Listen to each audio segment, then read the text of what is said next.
and to bridge the trade unions with the tenant unions as the struggle for a better society touches us all. From the city I live in, and a great organizer for tenant unions, John Rivera. Thank you. Yeah, and thank you, Rick, for those amazing words, and I want to thank everybody here, the Greens, all you great comrades who have been doing this work for decades before me and generations before me as well. So just a big shout out to you all and to the people that came before us and for the people that aren't in this room, for the people that we fight for, et cetera, and so on and so on. So I'm JR. I am a tenant union leader and founder of the Tenants Union of Western Massachusetts. One of the founders and one of the many leaders that touches the entire land of Western Massachusetts. So predominantly we're in Holyoke, Springfield, and now in Northampton, and we hope to touch the 5-campus area, working alongside other unions such as GEO, the Graduate Employee Organization, and many other solidarity networks such as Neighbor to Neighbor, and different parties as well, and different representation or different representative bodies in our municipalities that we touch. We fight for rent control first and foremost. We have a program for our tenants union that was just voted on last Saturday. We have a mission statement, so we're finally fleshed out. We started 2 years ago, just a group of individuals fighting for housing in Western Massachusetts. And we figured, there's nothing kind of, there's no body of organization to really fight the powers that be, i.e. the slumlords, the landlords, the bad ones, and even so-called kind of good ones as well. But we'll get onto that in just a moment, how we do that. So we started 2 years ago, a group of individuals.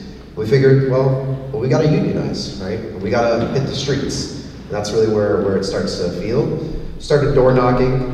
We started our first tenant association in Holyoke in a place called Lyman Terrace, which is one of the better communities.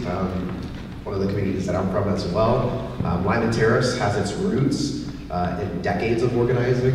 It was one of the very first public housing units in America. A lot of people don't know that about Holyoke. Is that one of the very first of pretty much a good lot of things, such as being one of the very first gridded cities, one of the very first dams as well.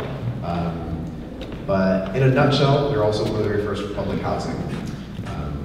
Decades of deterioration and immigrants moving in, and landlords, basically not caring for the land as poor immigrants are starting to move in, have led to deterioration, which has led for tenant organizing, and they finally kind of they were going to basically let it deteriorate and demolish it, but in the 70s and 80s, a couple radicals came around and protected that and started rehabilitating a lot of these homes. So that's kind of the shoulders that I stand on today, is for all those comrades that aren't here today, for those comrades that have led the fight, and some of them are actually still part of the newly founded tenant association, which is Lyman Terrace Resident Association, or LETRA, which is predominantly women of color, mothers. Surprisingly, a good lot of our membership are mothers. It's a really important topic that I think all organizations need to really address. Mothers are at the center of our movement, the most radical. They push everything forward, right? Women, there's a really great quote where women hold half the world. Mothers hold a good 70% with the children that they bear. So that's Lyman Terrace Resident Association in a nutshell.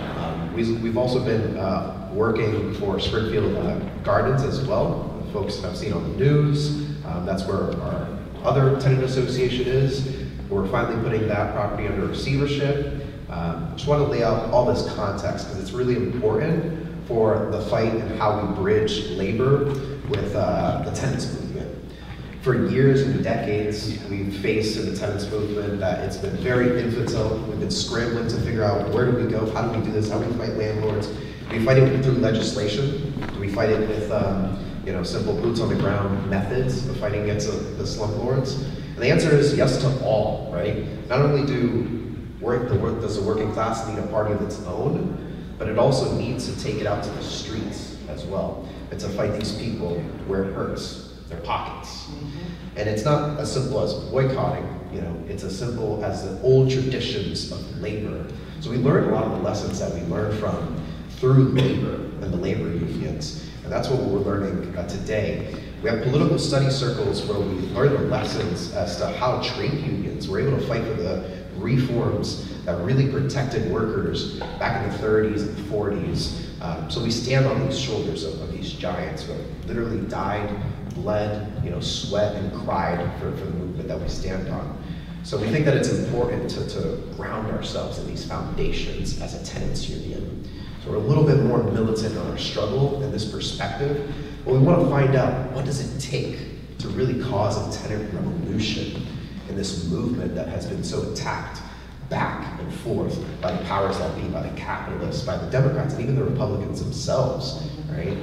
So we take a good focus, and we figured, well, we need to align ourselves with not only a party, but labor.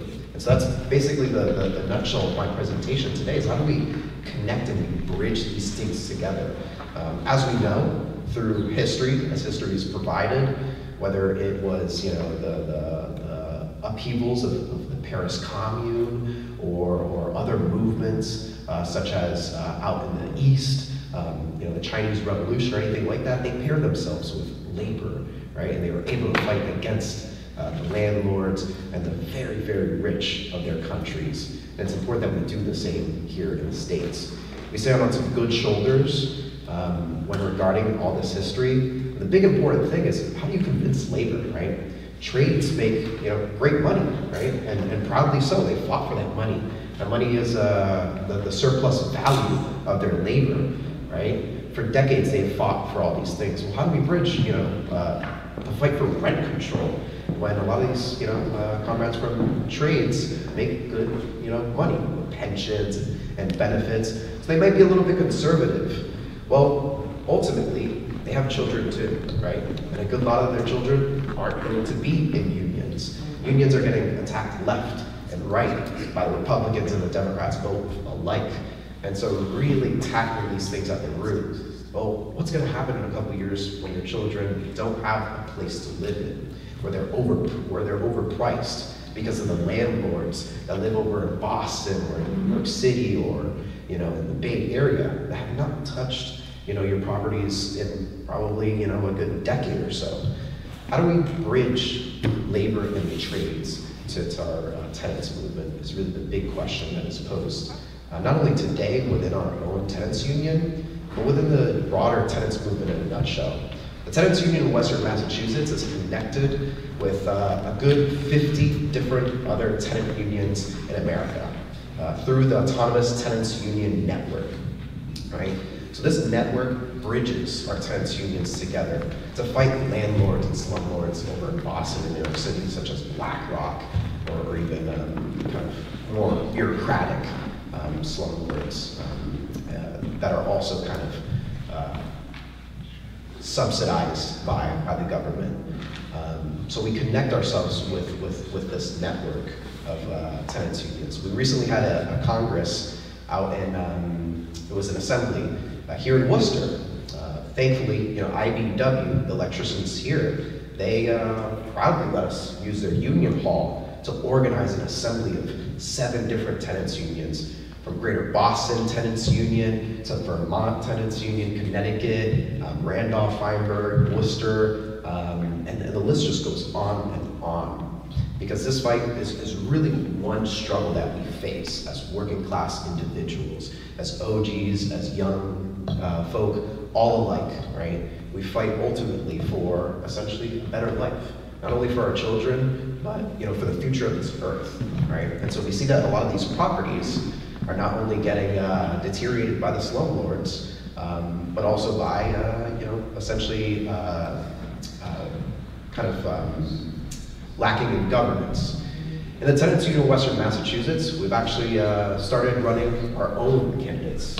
So we've been in the game for about 2 years. So it's pretty rare that we run our own independent candidates. But in the city of Holyoke, we are running our very first city councilor for Ward 2, Ashley Stackhouse, right? Because we need representatives in these bodies. That's the biggest importance. Not only in local, but more importantly, at the state level when it comes to rent control, when it comes to reform. Our main demand for the Tenants Union of Western Mass, and we hope other tenants unions also adopt this demand, comes from the railroad workers. I know we were talking about those comments not too long ago, and the mishaps that happened over in Ohio. Not even, you can't even really call it mishap, the outright genocide that's happening in Ohio. It's horrid, right? You have essentially this book of inspections that inspectors are supposed to study, right? That's about like yay thick. And they have, what, I think a minute and a half to do these inspections on these trains.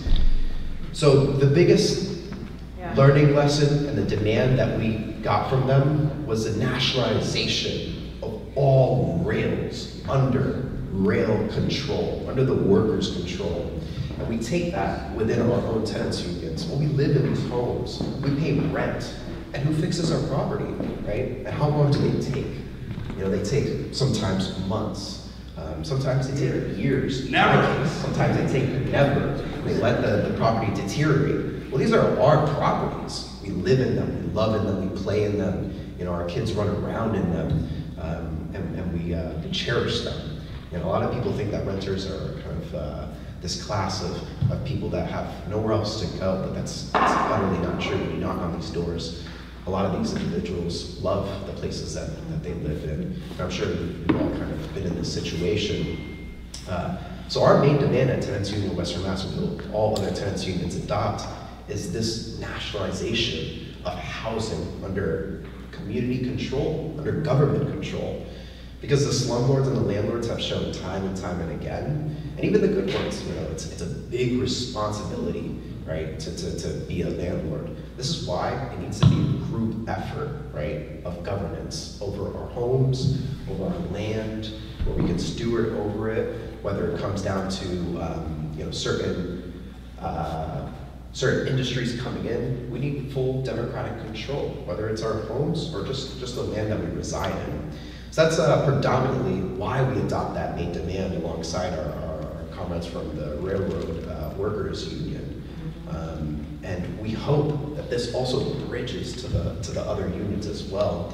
You have a lot of these demands that are basically transcendental, right? They essentially, when one demand is put forward, a lot of other unions think, well, why aren't we doing this way, right? The Starbucks workers. I mean, you saw from one Starbucks create 100 Starbucks unions. It's insane. And you have the same with Amazon labor. You have a whole generation of youth that are starting to, let's unionize our workplaces. Let's unionize the places that we work in. What we need to do, take it a step further and unionize the places that we live in, and that we love in, and that we pay rent in, right? This rent really should go to reparations of our building. So that's what we fight for at the Tenants Union, is that the money that we pay for actually goes where it's supposed to go, back to our land and not into the pockets of the greedy rich. And so back to bridging that through labor, we also need to bridge this through a party of our own, right? We can't get anywhere without these reforms. People are starving. I mean, people are getting, communities are getting gentrified. People are being displaced at outrageous numbers. And pretty soon we're going to start to see, as we all are aware of, a mass migration of people coming from a lot of these places that are basically ravaged by this climate catastrophe that has been imposed by us, by the greedy rich of our society. So we're going to have to take care of these brothers and sisters that are coming from these countries. And how do we do that? Well, we need to steward over our land. We need to take control over our land. We need to not only take control over our workplaces and our land, but as well as our governments as well. The working class needs a party of its own. And not only that, but a union of its own. That's what a party is when you take a look at it, right? Parties came from unions putting forward things. You take a look at the Workers' Party or the Socialist Party, the Green Party, whatever it may be, workers just coming together, banding together, and fighting for what they wanted to do. It doesn't have to have these radical, labels, but essentially this radical program of this future that we want to fight for. And so that's essentially my just in a nutshell. Support your local tenants unions. They're out there, whether it's Worcester tenants unions in their fight, and really bring them in to not only the party, but also jump on those front lines, whether it's a picket or whether it's helping someone move back into their apartment or helping someone simply not move out of their apartment through evictions. So I don't know if we had any questions, but I know we're a bit over time.